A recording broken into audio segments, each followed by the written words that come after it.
Hello, and welcome to another edition of Localized Miami here Community News. I am your host, Robert Ruano, and today we have a special guest in Coral Gables Commissioner Melissa Castro. Commissioner, nice to see you. Thank you so much for inviting me. I was really looking forward to having this conversation with you. Thank you. Me too.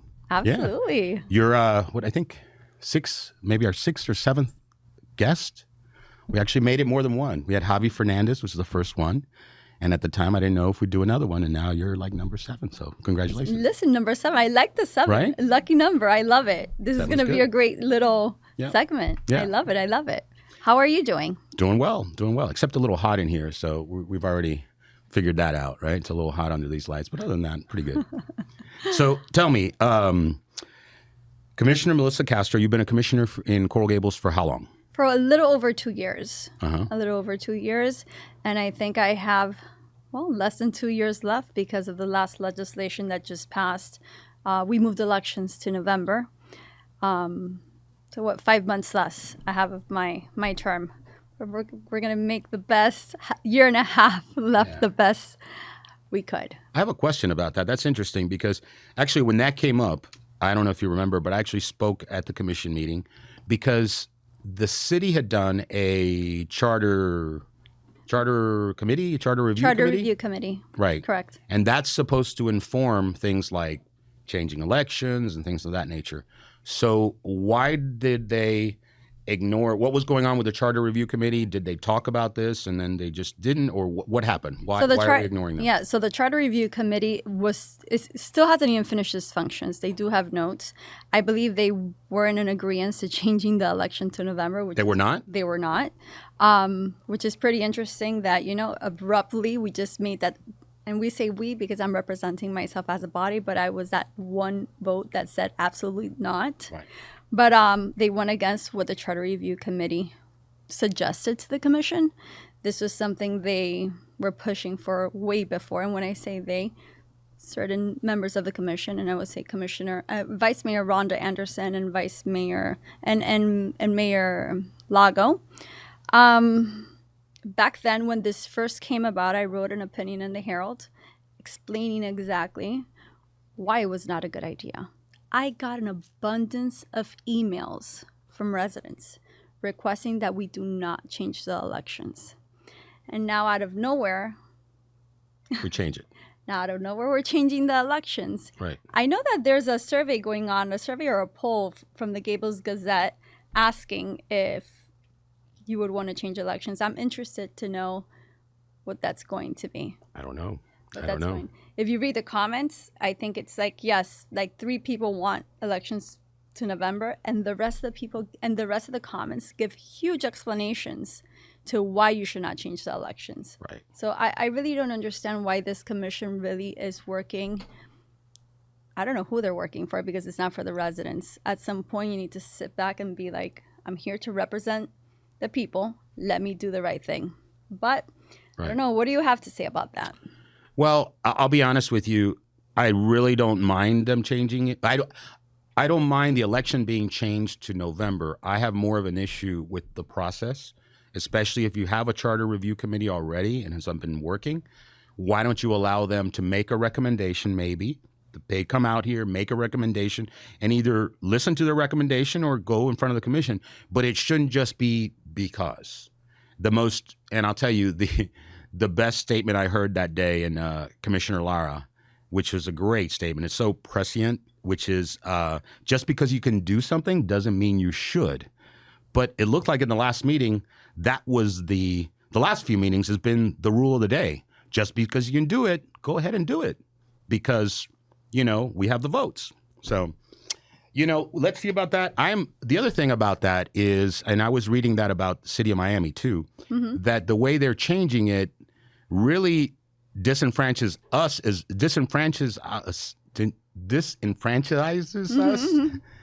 residents because of the shortened window.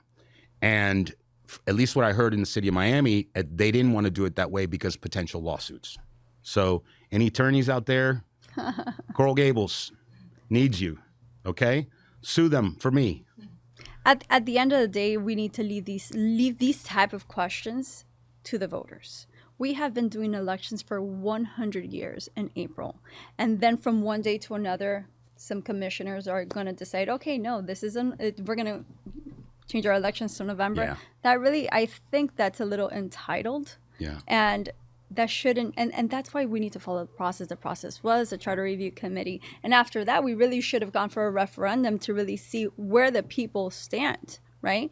And that's not something that we're doing. In fact, there's legislation after this change has been made to make sure there's going to be a ballot question that's going to go out to the voters.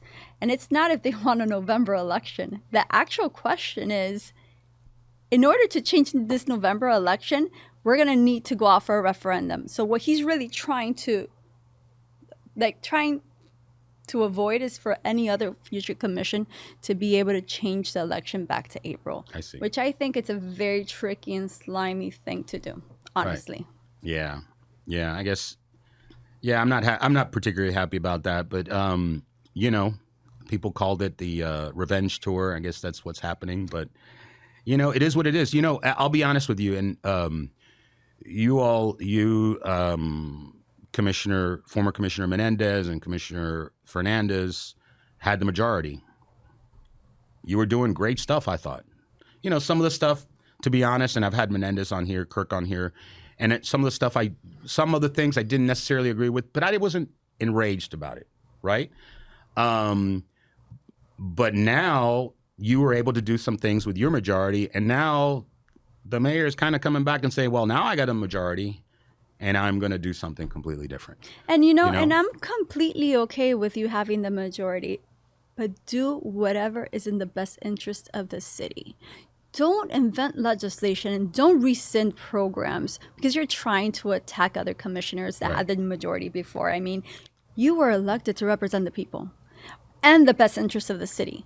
Do that. All this pettiness needs to go away. It cannot continue. That's another year and a half of this, of personal attacks. Yeah. We need to focus on the city. Right. I agree. My biggest point. Speaking of initiatives that some people had and then went away, you were working on a permitting reform initiative. Can you tell us what it would do and what happened to it? I was so excited about it. I put so much work into it. To begin with, I separated my business. I no longer do permits in my personal business in Coral Gables, so that there would be no perception of conflict of interest or anything. Right. I didn't legally have to do it. I voluntarily did it, and it was a huge sacrifice. But let's talk about the program, because I was extremely excited about the program. So this program was for interior alterations or remodels for commercial and residential housing or anything that we're going to do construction-wise. And you would have a 5-day turnaround period per round of reviews. If you know this industry, you would know that is a gift from God, God. Yeah. And then the only thing that you were really requiring there was a 15% on top of the permit cost. If you're in this industry, you know time is money. Yep. Okay. Exactly. And all these other buildings that are going up with tenants and interior build outs. And what about the restaurants? Look at Miracle Mile. Look at putting a kitchen, plumbing work inside of a house. All these like little tiny things that take months to years. That could have been a game changer for our city. Not only for our city, I felt that after we took off this pilot program, other cities were going to start piggybacking on this idea. So did it have support originally? Was it an ordinance or right? Did it go through first reading or no? It was completely approved. It was a program completely approved. It was ready to launch. But wait, or could it be approved as a resolution, as an ordinance? It was a resolution that was approved. The program was all set up. It took months and months to get all of this together. It went through an RFP. We chose one of the providers he's a partner that already works with us. They already review plans for us. CAP government. Yeah. Yes. So it was going to go through very smoothly. It was a 5-day guarantee turnaround period. So you could either opt in and pay the 15% or you don't. But what would happen in that would be that the people who opt in take that load off the building department. So if you're taking that load off the building department, at the same time, you're improving service for the people that are not paying in the building department because you're alleviating the Right. load. So at the end of the day, it was a win-win for everyone. There was no reason why this program had to be rescinded. And did the program initially, I assume it was approved before April? It was approved in February. And what was the vote? 3-2 or 4-1? I can't remember. It could have been 4-1 or 3-2. Okay. All right. But now at the last meeting, it was completely rescinded. When it was ready to launch. And why? What was the reasoning for it being rescinded? Well, they didn't think it's fair that there was so much stuff that if you go back to that meeting, you'll see right through it. It was ridiculous. But they were talking about it that it wasn't fair for people to pay a 15%. And I clarified again. It's voluntary. It's voluntarily. And the people that do volunteer, it's going to help the people that do not pay. Mm-hmm. So, it was a hard topic to make them understand, or I think they just came in already with their minds made up. Yeah, no, of course. And yeah, I saw that in a number of initiatives, and one we're going to talk about too today at that meeting, where it's just a matter of who brought it in, if you brought it in, or if Fernandez or Menendez brought it in before, we're going to vote against it. And realistically, they have the authority to do that. It's kind of scary, but when you pass a resolution, as you know, a resolution is different than an ordinance. A resolution, the commission come in and change it. What is different, a little bit different, which kind of bothers me, is that the people that are changing it were on the losing side. They weren't on the prevailing side of the vote. Exactly. And so they're taking advantage of the fact that the commission changed and going back. If the commission had been exactly the same, they couldn't have brought it back because they were on the losing side of the vote. According to Robert's rules, they can't do it. Only the winners can bring it back. So it's a little kind of nuance, but they're using it to the best of their ability. So I went back and forth with the city attorney regarding that, and she's like, "Oh, he can bring back anything in a different way, like rescinding it, not bringing back the actual item." And I'm like, "Well, that's interesting to know." Yeah. Speaking of, and I'd like to talk bringing back the actual item. We want to talk about other things. Transparency, smart development, smart growth. But I would like to bring up, and Rachel, if you could bring up that form, because but before you bring it up, let me preface this.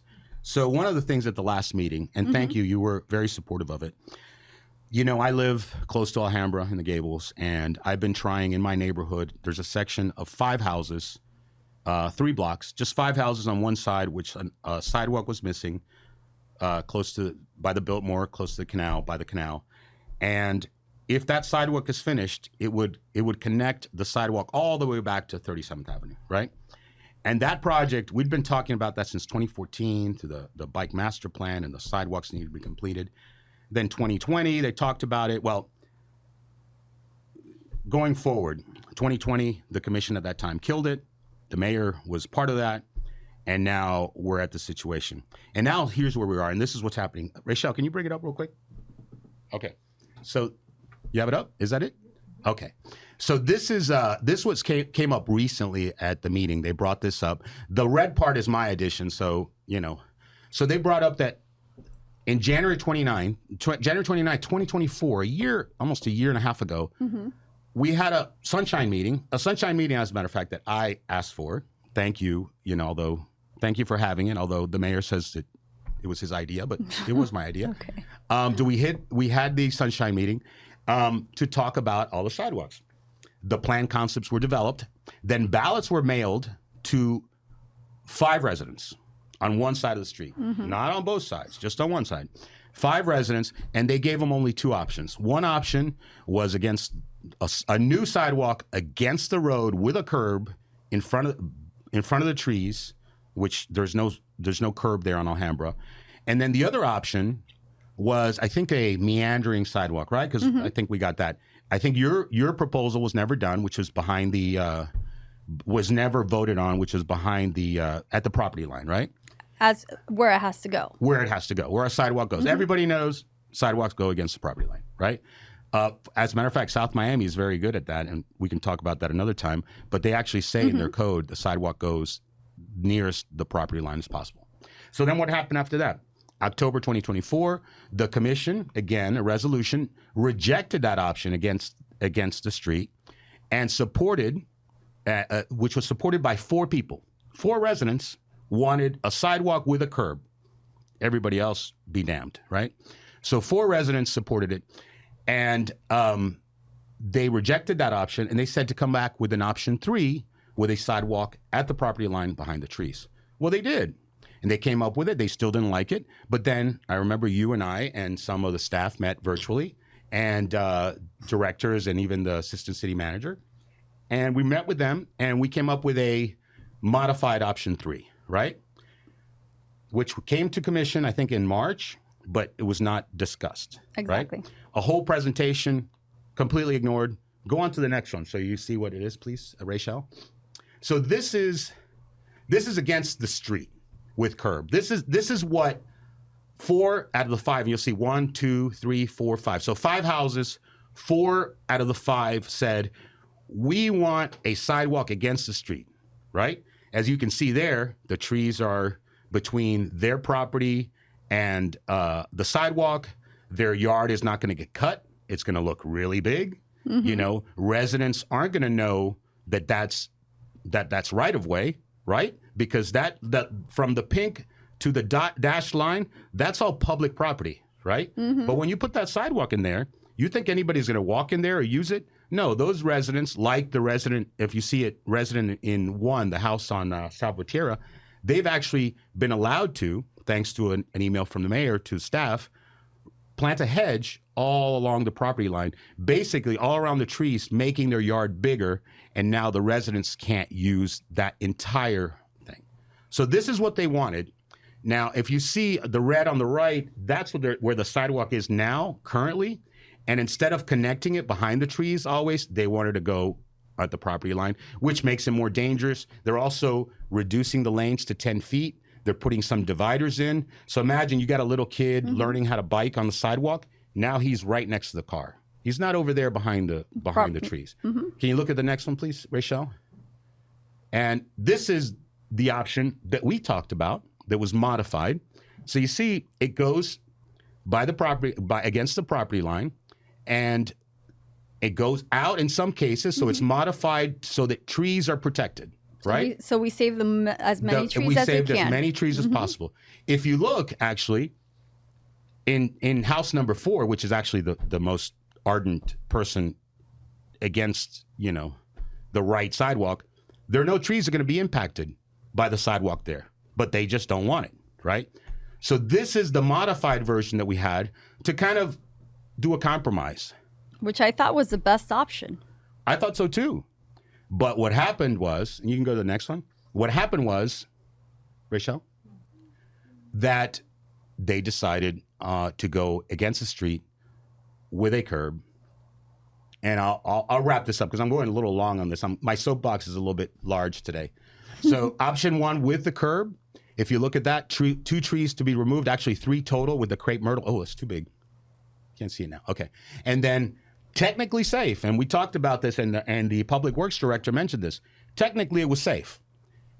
And most costly, because now you have a curb, you have to change the drainage, all sorts of things. Option 3 with the sidewalk, which was the first option 3, had 7 trees removed, safest option overall, and the second cheapest. Okay. Mm-hmm. Then option 3 modified, which is the one we talked about, 5 trees overall. Okay, so 2 tree difference basically, or 3 tree, actually 2 tree difference. Second safest option, okay, but still safer, and the cheapest option overall. Mm-hmm. But they didn't vote for that.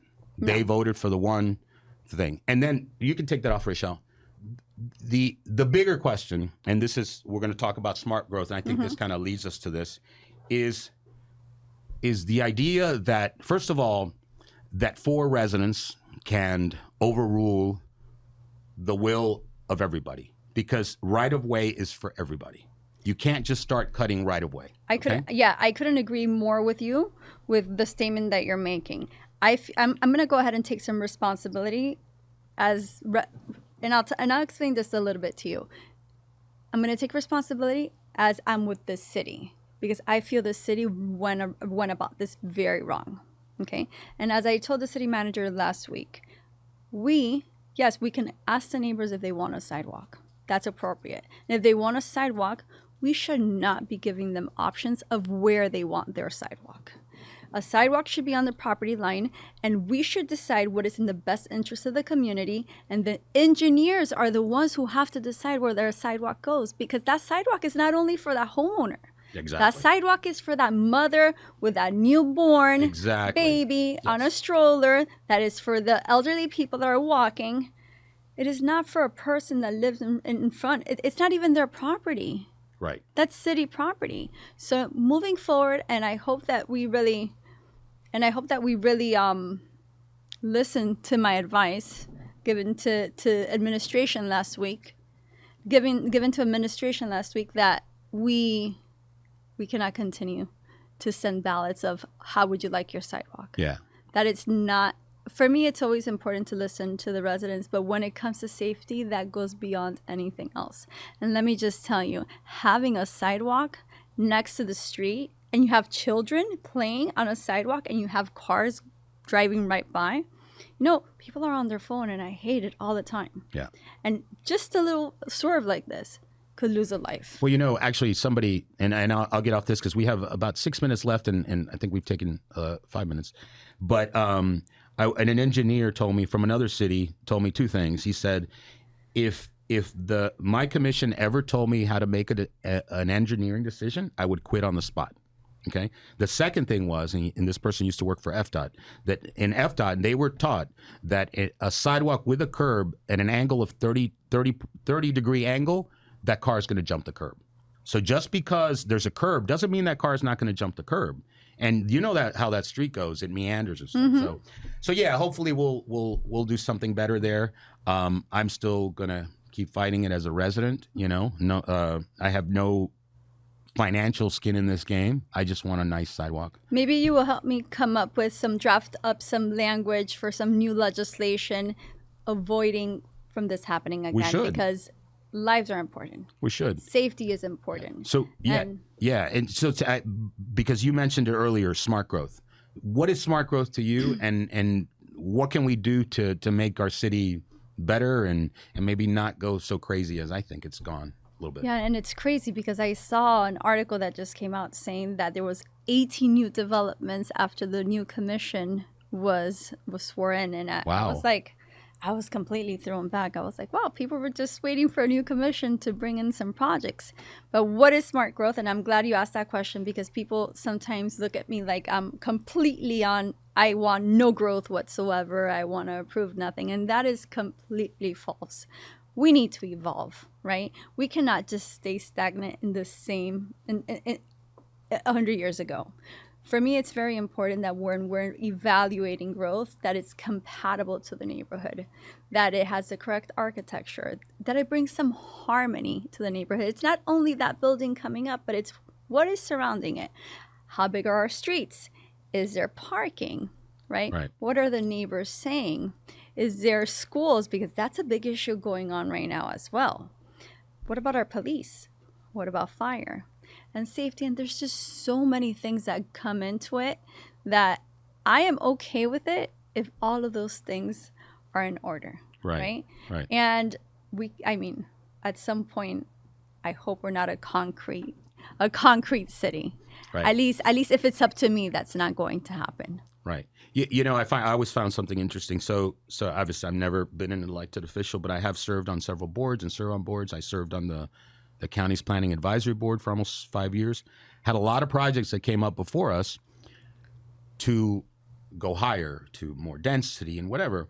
And I remember asking a developer one time, and they didn't like this question. It's like, so, and I work with developers. I'm fine. I have developer friends. I have no issues with developers in say, because they provide a service, a necessary service. So I said, so you want all this expansion, you want more and more and more. So what if we don't give you this? In our case, we were just, advisory, but what if you don't get this? It's like, well, then we can't do this green space, and then we can't do this public benefit, and then we can't do this amenities and whatever. I was like, BS, all right? The reason they go to you for these bigger things is so that they can make the numbers work, so that they can make more money out of the project. Okay. If you tell them, no, you're not going to get this, they may not even do the project or have to figure out a different way because the money's not there. Exactly. Okay. And what I find, and it happens, unfortunately, it happens with our mayor seems to believe this, that sometimes if you can increase the density or increase the intensity of a project, as long as you get a little 10,000 piece of a park. Like, no. Like a passive park. Like a passive park. In other words, a Right. little piece of green area. Green area. That's so, it. Oh, wow, they give us a little green area, and then we have this massive building on site. And that's what's happening. And Correct. and I'll tell you, and we're almost out of time, but smart growth, where you're going to see the opposite of smart growth, and I don't blame you, but you've been on the commission for a little bit on this, is in the area of Merrick Park. Okay? You see all those buildings come up. There's no green space. There's no place for people barely to walk or anything. There has been no master plan. There been nothing for that area. It's just been developers come in, boom, boom, we do this. I mean, there's really not much space left there anyway. At this point, what else are you going to develop? Well, you can't now, I mean, right? Yes. Yeah. Yes. So, well, this has been great. I know we're a little bit over. I don't know what happens when we get over. Do we get in trouble? Does Michael Miller come in here and just, Mike, are you listening? By the way, we have to thank Michael Miller and Grant. They do a wonderful job here at Community News. they are wonderful. And I'm really glad that you came. The reason I have this show actually is because, and it's called Localized Miami, because I found that a lot of people are stuck on what's going on a national level, and they don't know what's going on in their backyard. Okay, they don't know who their commissioner is, their mayor is. So And it's a shame, really, because these are the topics and the issues that are really affecting your daily life day by day. yeah. And a lot of residents really don't realize that until they do. Right. Yeah. Well, listen, we're almost out of time, but I had a last time we were with El Portal Mayor Omar Nickerson. Okay. And he was here, and we started a tradition of giving a gift to the guest, and I'm going to give you a gift. What? It's a simple gift. This is a little notebook Okay. from Arbor Day Foundation, where I sit on the board. This is just a little writing book with Arbor Day Foundation that you can keep all this your is notes so sweet. and everything. Aw, I have one. I thank use mine all you. the time. It's in the car. Thank you so and, much. It's just a little thing to remember us by. So Thank you so much. This is so sweet. Thank you. Thank you for having me. thank you all, everyone, for joining us. Again, I'm Robert Ruano of Localized Miami. Thank you to our guest, Gables Commissioner, Coral Gables Commissioner, Melissa Castro. Thank you very much. It's been a pleasure. Thank you.